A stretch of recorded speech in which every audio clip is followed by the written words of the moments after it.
নমস্কার বন্ধুরা, কেমন আছো তোমরা সবাই? আশা করছি ভালো আছো। আজ ছেলের লাস্ট স্কুল, তারপরে পড়ে যাবে গরমের ছুটি। আজ প্রচুর গরম পড়েছে। দেখো এইদিকে চিকেন হবে, তার জন্য দিদিকে বললাম একটু পেঁয়াজটা কেটে দাও। আর এইদিকে আমি সমস্ত সবজি কেটে নিচ্ছি। সবজি কাটা হয়ে যাওয়ার পর সবজিগুলো এক এক করে সব ধুয়ে নেবো। আজ বুধবার, আজ হবে চিকেন আর একটা সবজি আর চাটনি, ডাল। তো এদিকে দেখো ডালটা বসিয়ে দিয়েছি।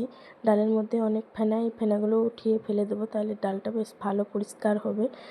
যতক্ষণ সেদ্ধ হচ্ছে ততক্ষণ আমি পাঁচফোড়ন দিয়ে দিয়েছি কড়াইয়ে। আর এইখানে দেখো আমের চাটনিটা প্রথমে বসিয়ে দিলাম। তারপর চাটনিটা বসিয়ে আমার একটু খিদে পেয়ে গেলো, তাই একটু ইঞ্জিনে তেল দেওয়ার জন্য ছাতু তুলে শরবত করে খেয়ে নিলাম। আর এই শরবত খেয়ে সমস্ত লড়াই আমাকে একাই নড়তে হবে। দেখো একদিকে চাটনিটা আমার চিনি কম ছিল, তার জন্য একটু গুড় আর চিনি মিক্স করে চাটনিটা করে নিচ্ছি। এদিকে চাটনিটা ফুটতে থাকুক, আর পাশে একটা কড়াই বসিয়ে দিয়েছি, সেখানে পাঁচফোড়ন শুকনো লঙ্কা দিয়ে আমি এবার ডালটাকে ছুঁকে নেবো। তো ডালে একটু পেঁয়াজ দিলে ভালো হয়, তো পেঁয়াজটাকে দিয়ে দিলাম। একদম পেঁয়াজটা ভাজা ভাজা হয়ে গেছে, এবার আমি ডালটাকে দিয়ে দেবো। তারপর ডাল ছোঁকা হয়ে গেলে আরও অন্য অন্য সবজিগুলো আছে সেগুলোও রান্না করে নেবো। আর সমস্ত সবজি আমাকে ভাজতে হবে। বেগুন, কলা, উচ্ছে, তারপর আলু, গাজর সবগুলো ভেজে নিতে হবে। এদিকে আমার চাটনি কমপ্লিট হয়ে গেছে, ডালটাও কমপ্লিট হয়ে গেছে। ডালটা আমি কুকারে ঢেলে রেখে দেবো। বন্ধুরা, মানুষের একটা সময় থাকে যে মানুষ সময়ের সাথে সাথে কিন্তু সব শিখে যায়। একদিন আমি রুটি করার জন্য আমার বাবার কাছে অনেক আমি বকা খেয়েছিলাম।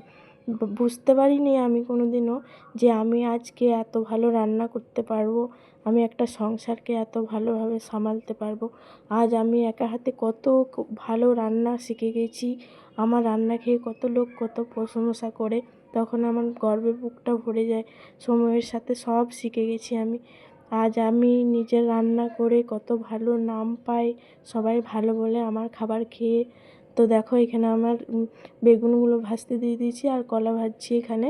তো সব সবজি কমপ্লিট হয়ে গেলো আর ভাজা। আর এদিকে আমাদের রণজয় স্কুল থেকে চলে আসলো, আর রণজয়কে স্কুলে আনার পথে দিদি দেখো চিকেনটা আনলো। তো চিকেনটা এবারে ধুয়ে পরিষ্কার করে রেখে দেবো, তারপর রান্না করব। তো এইদিকে দেখো আমার সব সবজি ভাজা আমার কমপ্লিট হয়ে গেছে। এবার আমি সবজির জন্য মশলা কষাচ্ছি। তো এখানে দিয়েছি আদা, রসুন, পেঁয়াজ, টমেটো আর চিকেন মশলা, তারপর দিয়েছি জিরে, ধনে। তো সব মশলা কষানোর পর সবজিগুলো ঢেলে দিয়েছি। তো বেগুনগুলো আমি লাস্টে দিলাম। আর বেগুনগুলো প্রথমে দিয়ে দিলে গলে যাবে। তো দেখো এখানে বেগুনটা দিয়ে এবার আমি নামিয়ে দেবো। তো তারপর আমি এবার চিকেনটা বসাবো। আজকের সবজিটা দারুণ টেস্টি হয়েছিল খেতে, আমার তো খুব ভালো লেগেছে, জানি না আর ভালো লেগেছে কি না। তো এদিকে দেখো আমি চিকেনটাকে ধুয়ে রেখে দিয়েছিলাম হলুদ নুন মাখিয়ে। তারপর এদিকে আমি মশলাটা কষানো হয়ে গেছে, চিকেন ঢেলে দিচ্ছি। আর হঠাৎ করে আবার একটা ফোন এলো যে 3টে খাবার লাগবে। তো আমরা বললাম আজ মেনুতে চিকেন আছে। তো বলছে না, আজকে আমরা তো চিকেন খাই না। তাদের জন্য আবার এই যে 3টে ডিম সেদ্ধ করে আবার ডিম কারি করতে লাগলাম। তো ওই চিকেনের মশলাই রেখেছিলাম তুলে, তো ওই মশলাটা দিয়েই 3টে ডিম কারি করে দিলাম। আর এইদিকে আমার চিকেনটা কষা কষা হয়েও গেছে, এবার চিকেনে জল ঢেলে দেবো। তো চিকেনটা ফুটে গেলে এবার আমার রান্না কমপ্লিট হয়ে যাবে আজকের মতো। আর এদিকে আমার রান্নাঘরটা এতটাই ছোট যে রান্নাঘরে কোনো খাবার প্যাকিং করা হয় না। তো রান্না করার পর সব এই ঘরের মধ্যে খাবারগুলো আনতে হয়। তো এদিকে দেখো সব খাবারগুলো নিয়ে আসলাম, আর এদিকে আমার ঝোল পুরো ফুটে একদম টকবক টকবক করে ফুটতে শুরু করে দিয়েছে। এবার গরম মশলা দিয়ে এবার নামিয়ে নেব।